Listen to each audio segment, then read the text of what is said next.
Hi, Phil Aston here from Now Spinning Magazine with the first episode of Chart Watch and new release news of 2023. So this is week 01.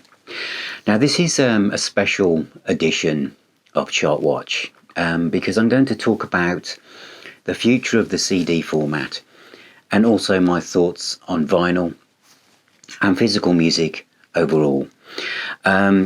And I'm going to be quoting from the Entertainment Retailers Association recent report on physical sales, and also Sylvia Montello is the CEO of UK's Association of Independent Music as well.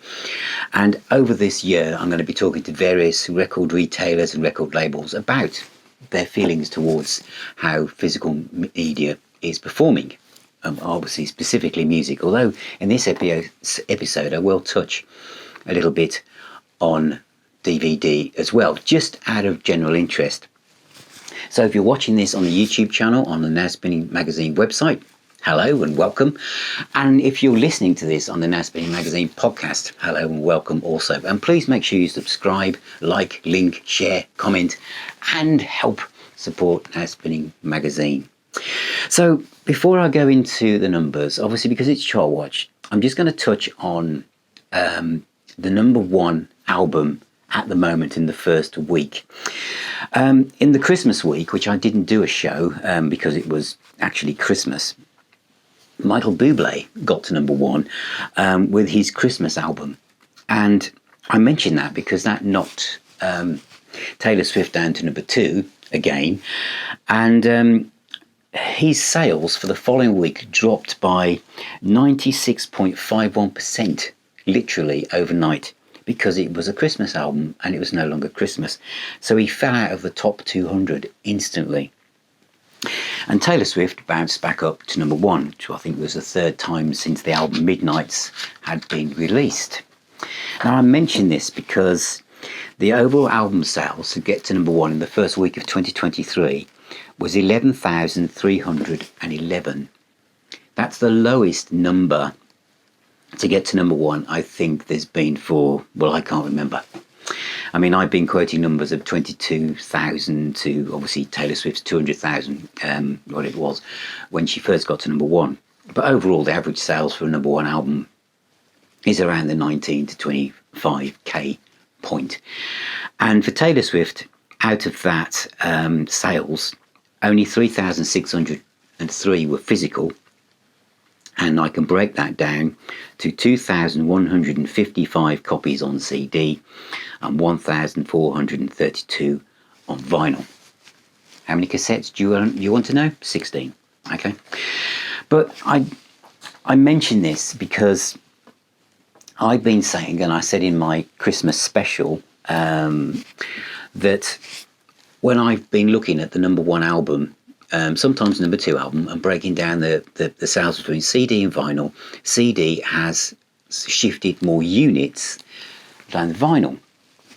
And so I'm always trying to show love for the CD format because I'm a music collector, I'm a music fan. I don't collect formats. I love music and I love the aspect of holding physical music in my hands, as many of us do who subscribe to Now Spinning Magazine and lots of other like-minded channels and platforms, etc., that support music like this. But Music Week had talked about before Christmas about the fact that vinyl sales had overtaken CD for the first time. Now, I've got some more data this time, and as I said, this is from the ERA, which is the Entertainment Retailers Association. And these are preliminary figures which will be confirmed by March, and they're different to the BPI in that they track the retail sales revenue tracked by the official charts company rather than units.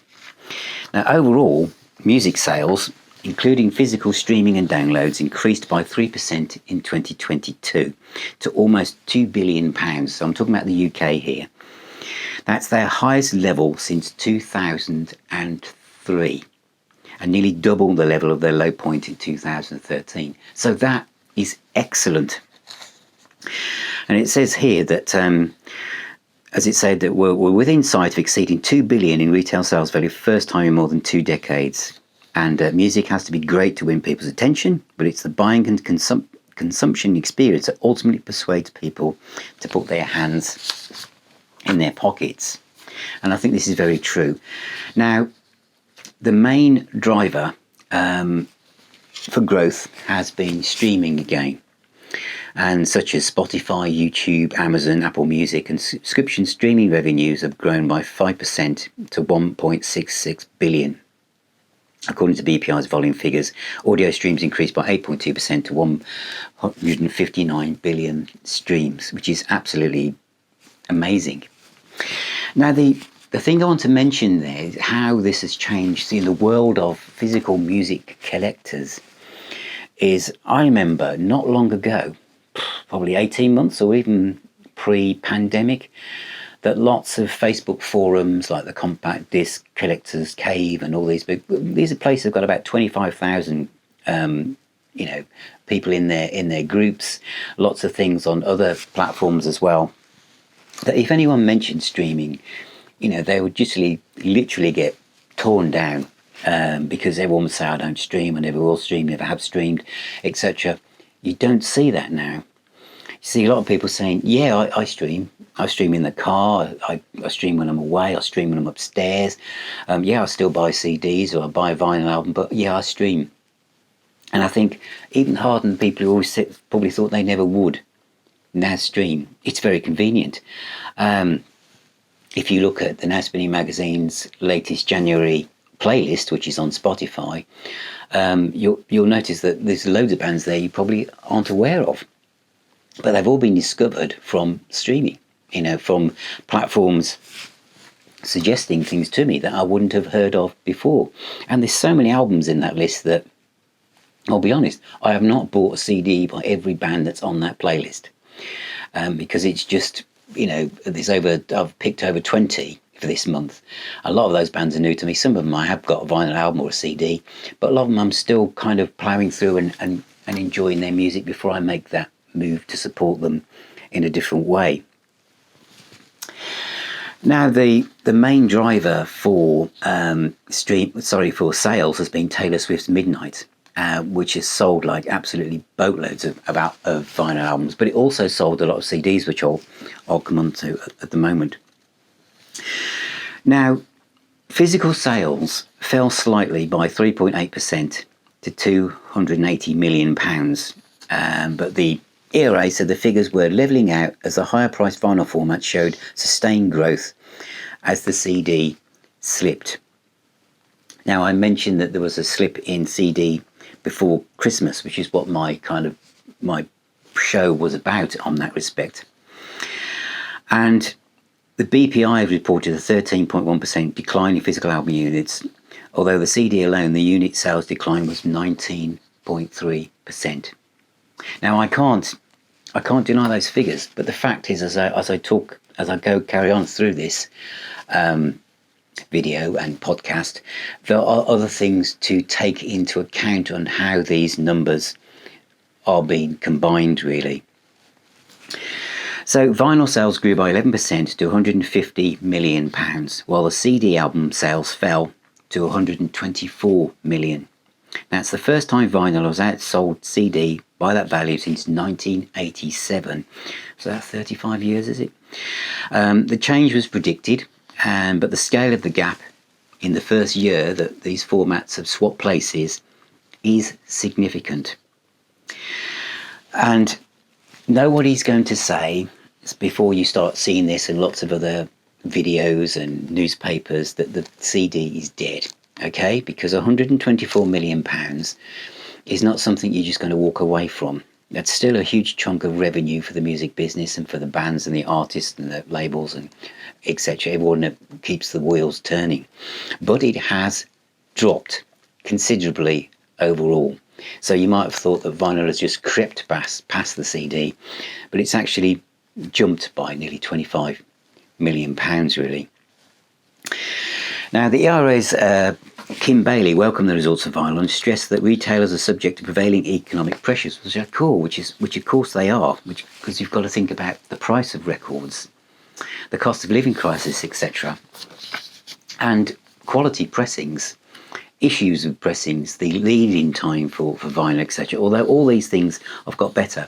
Now, another thing I want to just mention, this is the bit where I just wanted to mention DVD sales, because it always amazes me, especially now for many of us who stream using Netflix, Amazon Prime, Disney Channel, whatever else, that, and the BritBox and all these things, all where our box sets are, DVD boxes, is the fact that so many record shops still have so much floor space given over to DVD. Now, music physical sales have gone down by 3.8%, but there's still 280 million, as I said.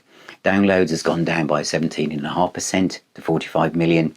Streaming has gone up by 5% to 1,661 million. Video is still worth £209 million physical DVD sales, even though it's gone down 11.5%. Obviously, physical rental of DVDs has gone down nearly 20%, and digital streaming of DVDs and films has gone up considerably. The real difference for those of you who watch this show or listen to this show and go, oh, the charts are so different than the old days, how many albums you'd sell to get to number one, etc., is that there's so much more choice, or so many things trying to get our attention now. When I was a mere teenager, it was either football or music. That was it. In the 80s, people started buying VHS tapes to tape things off the telly, and then they might buy a few tapes. But the real game changer, really, that shifted people's attention away from music was gaming, computer games. And that's worth, physical computer games in 2022, although it's gone down 4.5%, is still worth £488.6 million. And digital is worth 4,175 million. So a lot of people's eyes are on games. Okay, so the music is different, although all of this is just pulled into one giant entertainment category, really. Okay, so the other thing that's changed within vinyl, and I think this is a good thing, some people may not, if you're into too much nostalgia, is that there was a point not that long ago where vinyl sales were nearly all catalogue. And when I say catalogue, I mean the obvious ones: Pink Floyd, Dark Side of the Moon, Fleetwood Mac, Rumours. The constantly in rotation, the classic albums. You go to look at the vinyl selection in HEV or any shop, and it was the usual suspects, the suspects that many of us have grown up with, and we must think we're in a time warp, that we flick through the racks and we're seeing like Disraeli Gears by Cream and Beatles albums, etc., thinking, weird. But that's changed, and I think it's good. In bands like, Taylor Swift, Wet Leg, the 1975, etc., are now selling large numbers, to a younger music fan who's finding their own bands to follow, and so it's not just old catalogue vinyl classic albums, it's now contemporary new artists who are selling the records. And what I wanted to also mention, quote Kim Bailey here, is that the rise in vinyl sales is now in its 15th year, and may be partly explained by the loyalty of fans when presented with multiple editions by artists and their labels. Now, this is very true.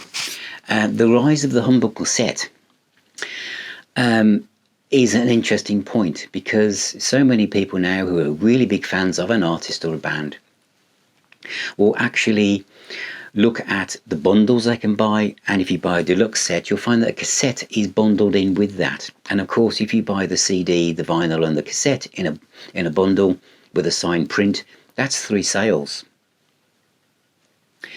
And if you have 3 different coloured vinyl editions, and you do that with the CD as well, that's 6 sales bought by the same individual. And the people that do that are very excited and they love it. But the prices have been increasing, with new releases now off to above £30, which is obviously a considerable outlay for an artist's most committed followers. And Kim here says it's a matter of balance. Clearly, exclusivity is a successful sales driver. But if you push it too far, you run the risk of resistance from fans. and achieving multiple sales of the same record to a relatively small number of fans clearly works from a revenue perspective, but we should be very wary of going to the same well too many times. And I totally agree with that. So the sales for physical products is more niche and it's more specialized. But I think there's only so many times you can make people buy the same thing multiple times before people start to pull back. And the quality of the package and how you put it out has a massive impact. And I think this is one of the things that will also impact on CD, which I'll explain in a moment. Now I'm going to move on now to Sylvia Montello. She's the CEO of the UK's Association of Independent Music. And she quite rightly says, after what I've just read out, that the long-term viability of the CD is under scrutiny.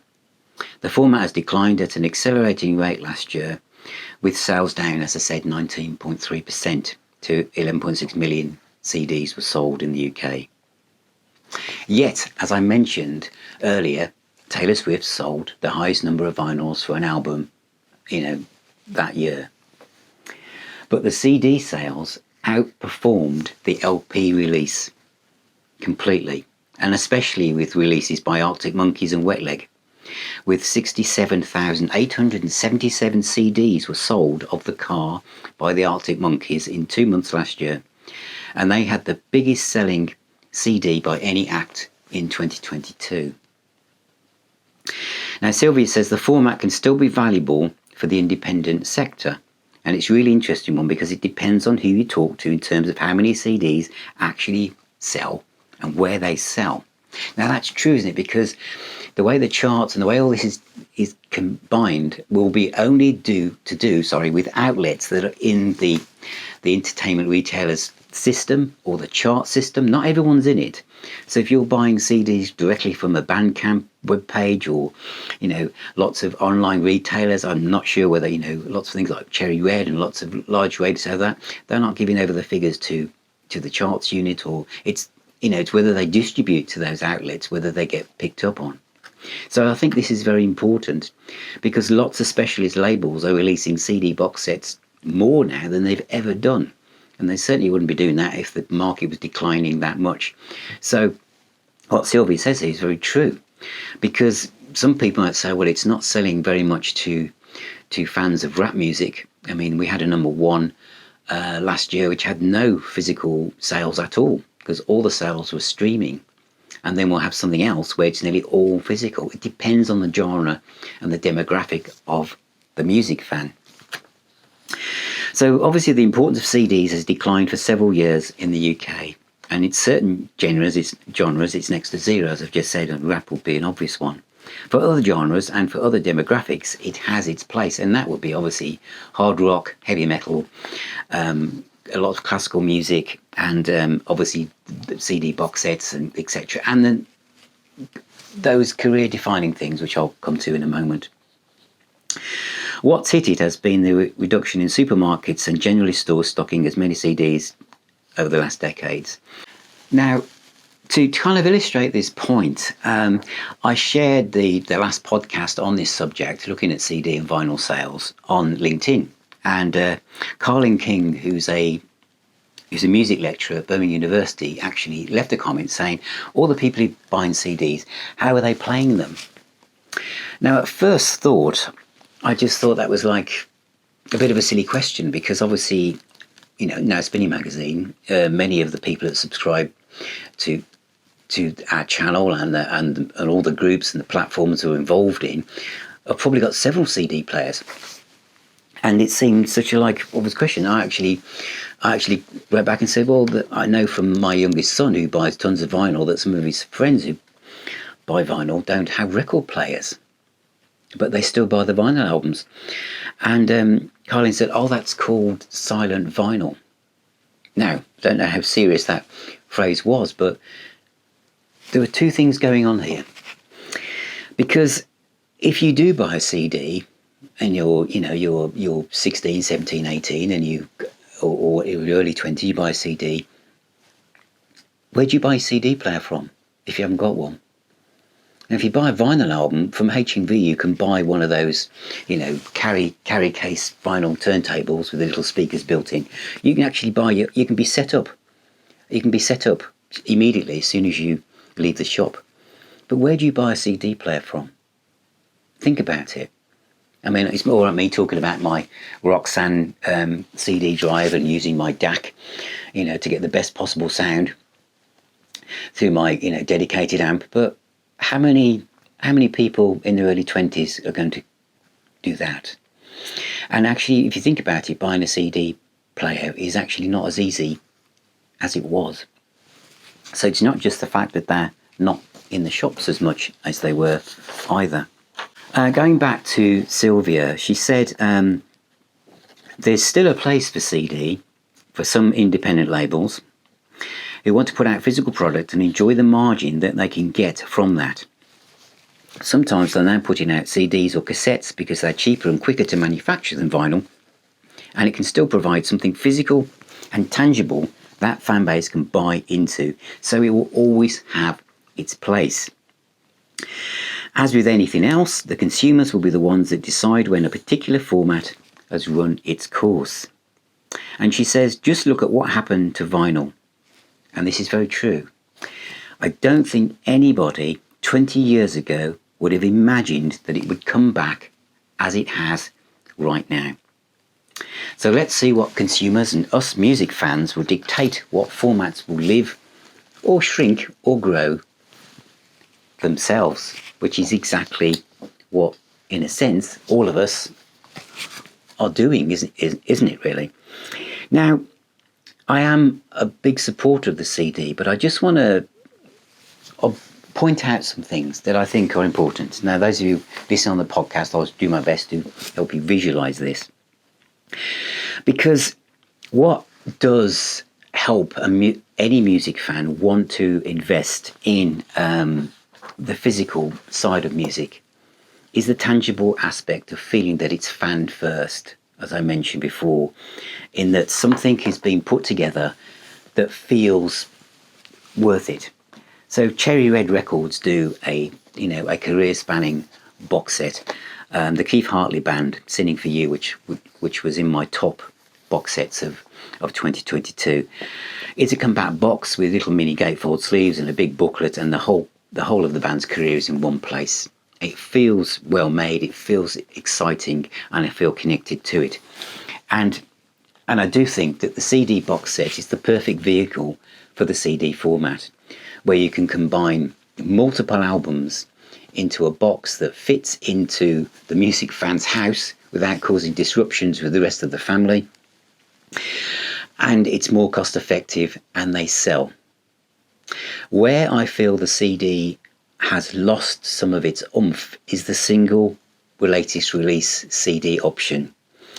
And many of these might be selling for $9.99 or $7.99 or $10.99, but when you actually get them through the post, if that's how you've ordered it, it can arrive and all it is a single fold out digipack with a piece of card, and that's it. And it can feel like you've bought some software from years ago to put into your CD drive once. It can feel like not much effort has gone into it. It feels cheap. It doesn't feel, there is no booklet with it. It's just all printed out on the inside.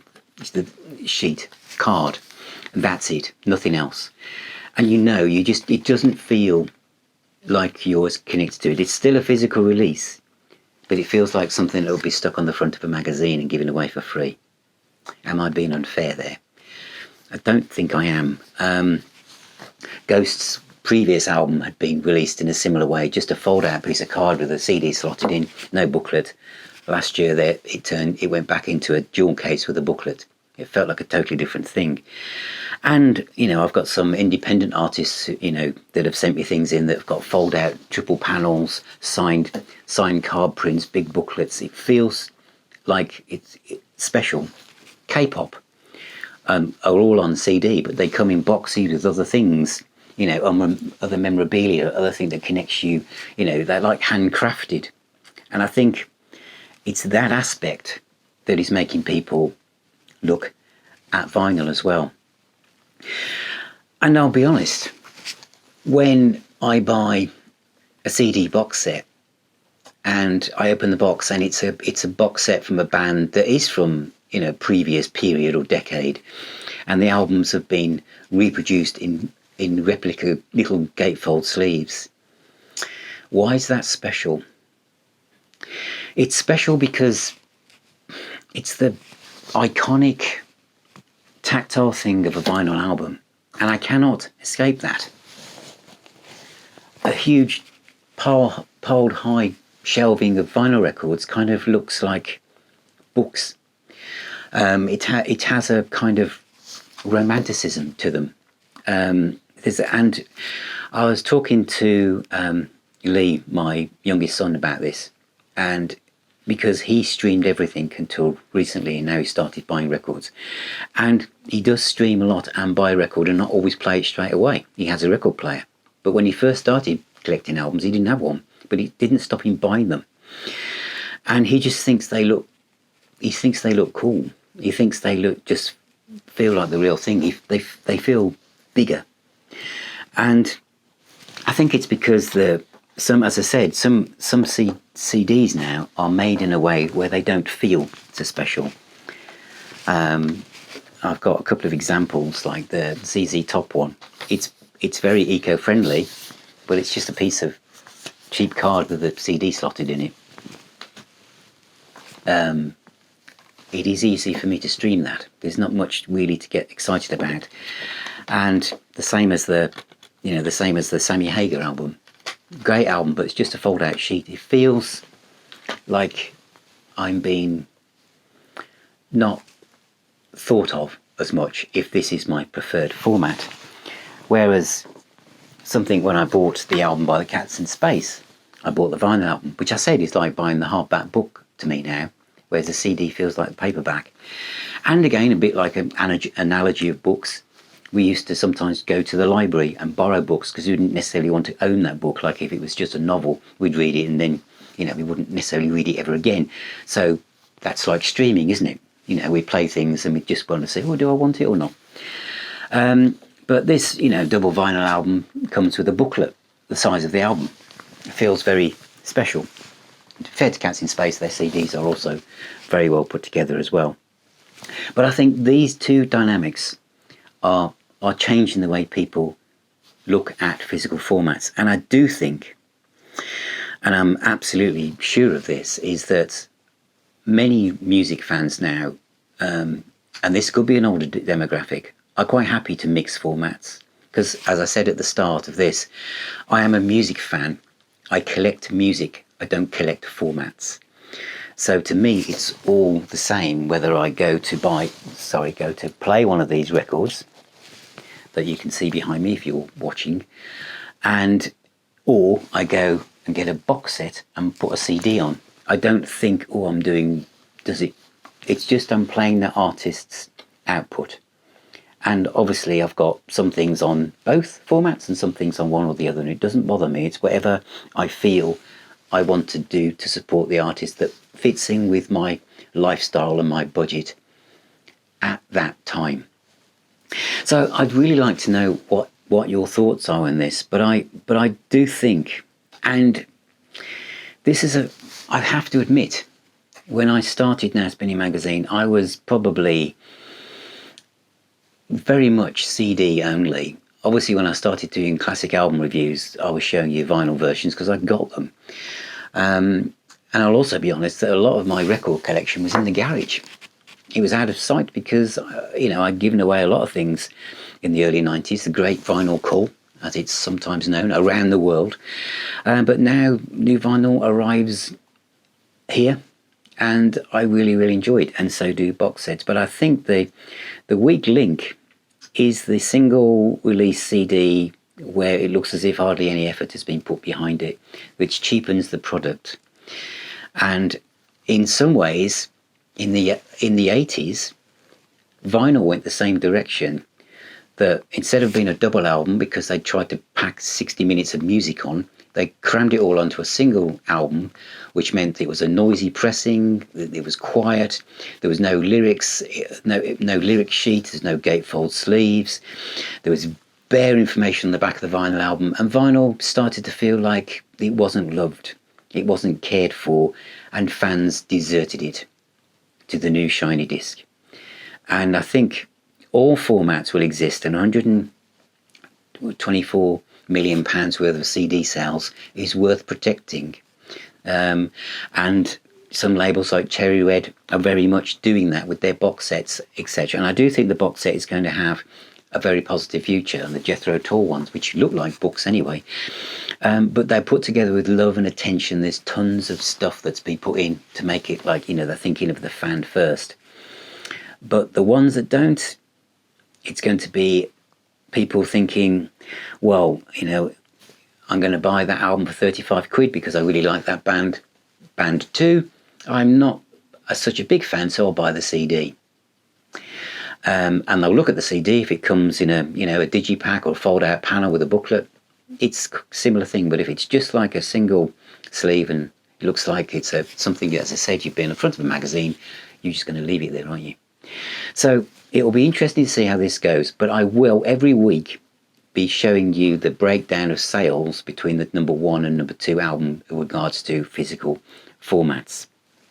Okay, let's move on to the last part now of this video, which is looking at some big releases coming along, which are obviously to do with blue releases as well as new stuff as well.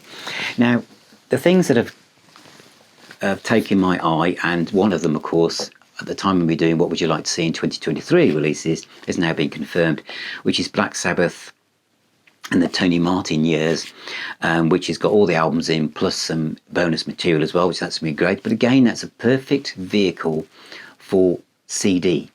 I don't know if there's going to be a vinyl one, but it's that will be perfect for that. Thin Lizzy Live and Dangerous is out imminently, and that's an 8 CD box set, and definitely going to get that. But again, if that was vinyl, that would be at least 16 albums in a box, and that, as far as I know, they're not attempting that. Robert Palmer, The Island record years, is 9 CD but it's a vinyl size box with a booklet in it, etc., and all the CDs in it. I don't know whether that will be a vinyl set, but again, that's a perfect use for the CD, really. And I've also got the Rolling Stones, El Moncabo, 1977, 2 CD set.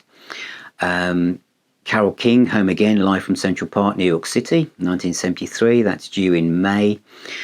Rolling Stones in mono, numbered limited edition coloured vinyl, 16 album box set. That'll be heavy, literally. Trapeze, Don't Stop the Music, which is out imminently, and I'll be reviewing that on the channel. Rupert Hines, Service Tension, Studio Works, 3 CD. Poco, the A's and B's, 2 CD set on VGO. Stranglers, Feline Deluxe Edition, 2 CD set. And Nectar, Man in the Moon Deluxe Edition, that's on Pyramid. And we have Miller Anderson, Bright City, Remastered and Expanded Edition on Esoteric, which is due in March. And also we have Redbone, the A's and B's on BGO. I'm not sure if that's been out before. Barclay James Harvest, Once, which is a 3 CD and 1 Blu-ray disc set. Cheap Trick, Live at the Whiskey, 1977, 4 CD set. That's got some good reviews as well so far. I've mentioned Thin Lizzy, Your Farewells in London I mentioned, and Walk on Water. And also we have Diane Warwick, Sure Thing, the Warner Brothers recordings, 1972 to 1977, which is a 6 CD box set. Again, I think that's going to be on Cherry Red as well. Porcupine Tree, I know this one will be a good one. Deadwing, the Deluxe Edition, 3 CD Blu-ray box set. That'll be fantastic. So looking forward to that as well. So that's everything for this week's extended Chart Watch episode. So I hope you enjoyed it, and I hope it gave you food for thought. But remember, as I've always said, that music is the healer and the doctor. So keep spinning those records. Stay safe, everybody. Please comment, get in touch if you've got anything you'd like to say, anything you'd like to see covered on the Now Spinning Magazine videos, podcast or website. It'd be great to hear from you. Take care, and I shall speak to you very, very soon.